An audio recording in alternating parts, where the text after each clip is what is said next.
meus amigos, minhas amigas, como é que vocês estão? Sejam bem-vindos a mais um estudo do livro Céu e Inferno, onde a gente está quebrando tudo aqui, desmistificando todas as coisas, segundo a doutrina espírita, o trabalho primoroso que o nosso querido Kardec fez e as orientações do Espírito da Verdade, dos espíritos em diversos pontos do mundo. A gente já falou sobre tudo a doutrina espírita, porque que ela é tão especial.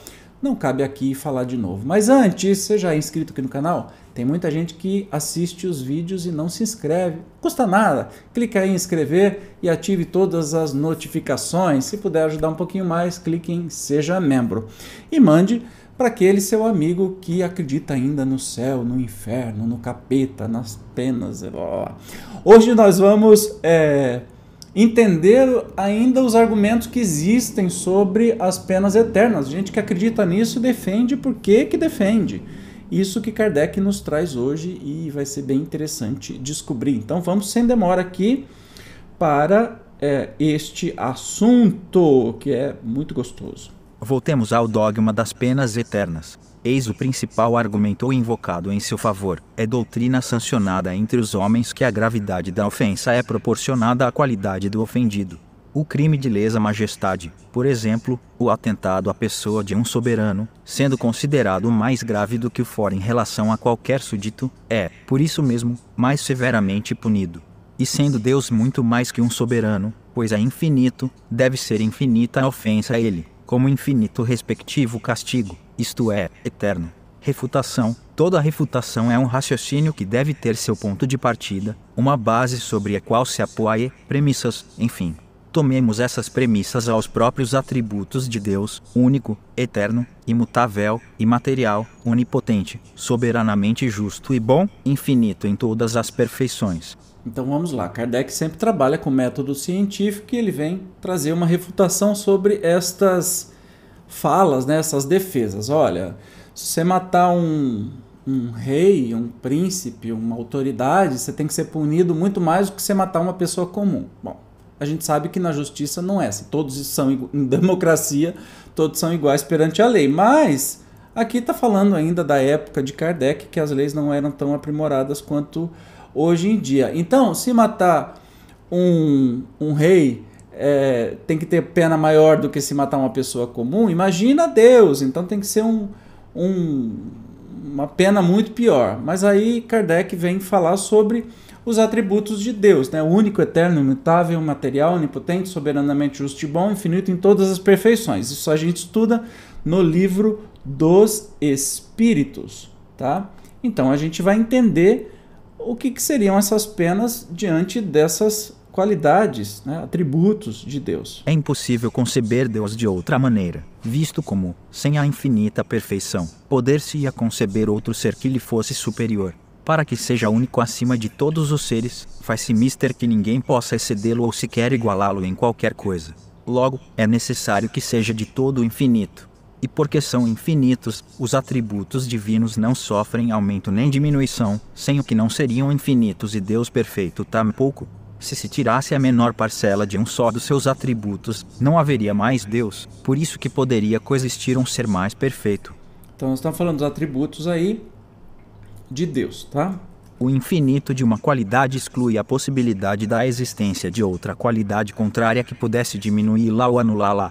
Um ser infinitamente bom não pode ter a menor parcela de maldade, nem um ser infinitamente mau pode ter a menor parcela de bondade. Assim também um objeto não seria de um negro absoluto com a mais leve nuance de branco, e vice-versa. Estabelecido este ponto de partida, o poremos aos argumentos supra os seguintes. Então, a infinitude é um atributo de Deus. Quem falou isso? A lógica, né? Levantado pelo Kardec, claro, mas é a lógica.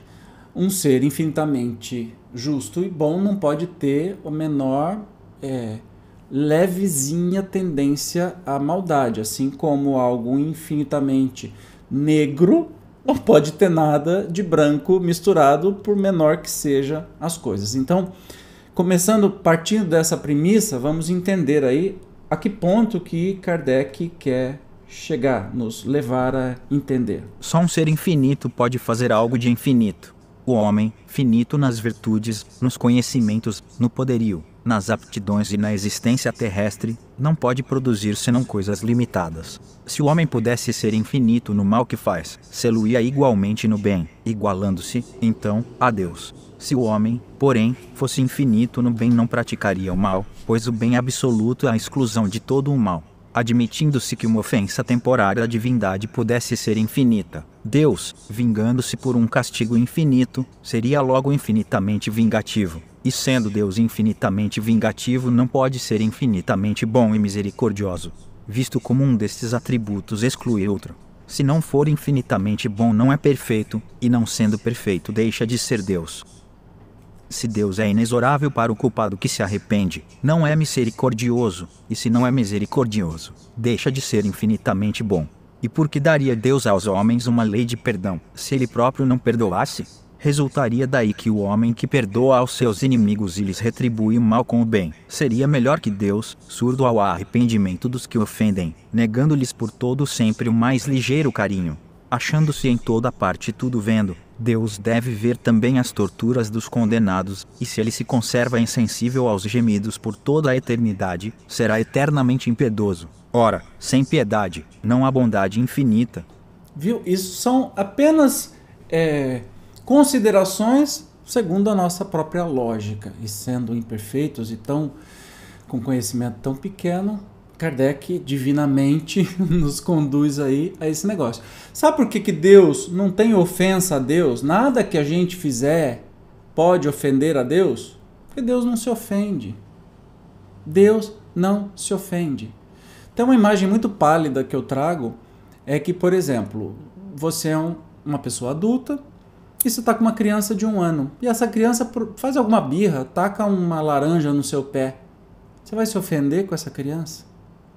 Você sabe, primeiro, se for seu filho, né, atribuindo aí a Deus, você acha que Deus ofende com qualquer coisa que a gente fizer a ele? Não faz nenhum sentido. E aí Kardec vem elegantemente nos dizendo, logicamente, aí, que não seria compatível com essa infinitude de Deus, justo, soberanamente bom.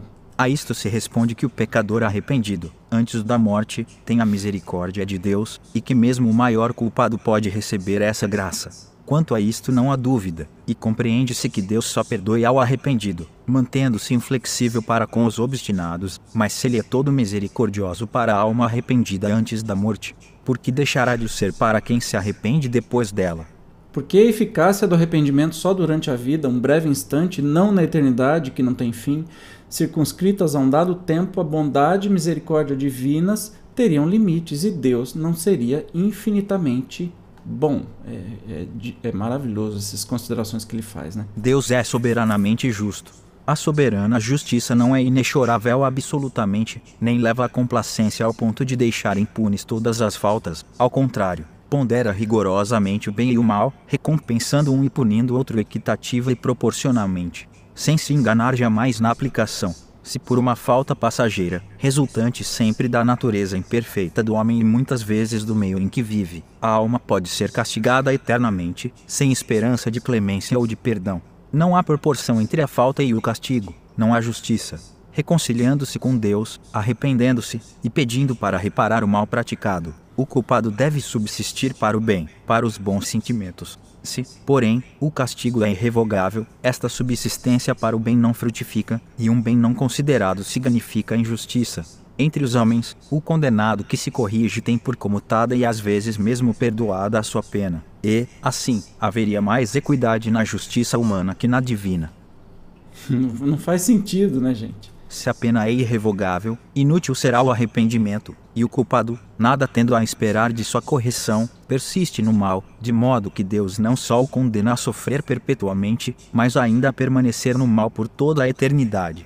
Nisso não há nem bondade nem justiça. Imagina que o inferno existisse, Deus te mandar para o inferno, não adiantaria se arrepender. Primeiro, Deus não seria bom, e também não teria justiça isso. Uai, mas que Deus bipolar é esse? Que primeiro Jesus nos apresenta um Deus que apresenta, que traz aí na parábola do filho pródigo, né? que o pai fica mais feliz com o filho que fez besteira, mas se arrependeu, veio pedir perdão, do que o filho que estava com ele, né? E aí a igreja, tempos depois, ainda continua falando da tal pena eterna, que Deus não faria nem o que aquele pai da parábola do filho pródigo faria. Faz sentido para você? Né? Não faz sentido algum. Não tem jeito de ser. Mas ainda tem mais argumentos. Kardec é sempre maravilhoso. Sendo em tudo infinito, Deus deve abranger o passado e o futuro. Deve saber, ao criar uma alma, se ela virá a falir, assaz gravemente, para ser eternamente condenada. Se o não souber, a sua sabedoria deixará de ser infinita, e ele deixará de ser Deus. Sabendo, cria voluntariamente uma alma desde logo votada ao eterno suplício, e, nesse caso, deixa de ser bom. Uma vez que Deus pode conferir a graça ao pecador arrependido, tirando-o do inferno, deixam de existir penas eternas, e o juízo dos homens está revogado. É muito interessante.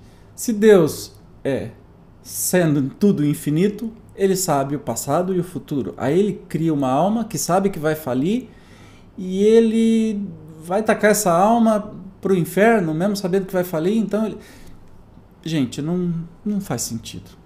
Conseguintemente, a doutrina das penas eternas absolutas conduz à negação, ou pelo menos ao enfraquecimento de alguns atributos de Deus, sendo incompatível com a perfeição absoluta, de onde resulta este dilema. Ou Deus é perfeito e não há penas eternas, ou há penas eternas e Deus não é perfeito. Aí escolha a coisa que você acha pior. Tem escolha. Também se invoca a favor do dogma da eternidade das penas o seguinte argumento: a recompensa conferida aos bons, sendo eterna, deve ter por corolário a eterna punição. Justo é proporcionar a punição à recompensa. Refutação: Deus criou as almas para fazê-las felizes ou desgraçadas. Evidentemente a felicidade da criatura deve ser o fito do Criador, ou ele não seria bom. Ela atinge a felicidade pelo próprio mérito, que, adquirido, não mais o perde. O contrário seria a sua degeneração. A felicidade eterna é, pois, a consequência da sua imortalidade. Antes, porém, de chegar à perfeição, tem lutas a sustentar, combates a travar com as más paixões. Não tendo sido criada perfeita, mas suscetível de ser, a fim de que tenha o mérito de suas obras, a alma pode cair em faltas, que são consequentes à sua natural fraqueza. E se por esta fraqueza fora eternamente punida, era caso de perguntar por que não a criou Deus mais forte. A punição é antes uma advertência do mal já praticado, devendo ter por fim a reconduzi-la ao bom caminho. Se a pena fosse irremissível, o desejo de melhorar seria supérfluo, nem o fim da criação seria alcançado, porquanto haveria seres predestinados à felicidade ou à desgraça. Se uma alma se arrepende, pode regenerar-se, e podendo regenerar-se pode aspirar à felicidade. E Deus seria justo se ele recusasse os respectivos meios. Sendo bem o fim supremo da criação, a felicidade, que é o seu prêmio, deve ser eterna, e o castigo, como meio de alcançá-la, temporário. A noção mais comezinha da justiça humana prescreve que se não pode castigar perpetuamente quem se mostra desejoso de praticar o bem. Entende como é difícil, né? Isso está perfeito, eu não tenho nem o que falar ou o que acrescentar a Kardec, mas assim, a gente está reduzindo Deus, né?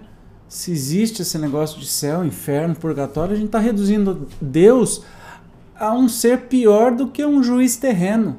Um juiz terreno nosso aqui julgaria muito melhor do que esse julgamento de Deus. Então não faz nenhum sentido, gente. Pelo amor, hein? Um último argumento a favor das penas eternas é este: o temor das penas eternas é um freio, anulado este, o homem, por nada temer, entregar-se-ia a todos os excessos. Refutação: esse raciocínio procederia se a temporalidade das penas importasse, de fato, na supressão de toda a sanção penal. A felicidade ou infelicidade futura é consequência rigorosa da justiça de Deus, pois a identidade de condições para o bom e para o mal seria a negação dessa justiça. E não sendo eterno, nem por isso o castigo deixa de ser temeroso, e tanto maior será o temor quanto maior a convicção. Esta, por sua vez, tanto mais profunda será, quanto mais racional a procedência do castigo. Uma penalidade, em que se não crê, não pode ser um freio, e a eternidade das penas está nesse caso.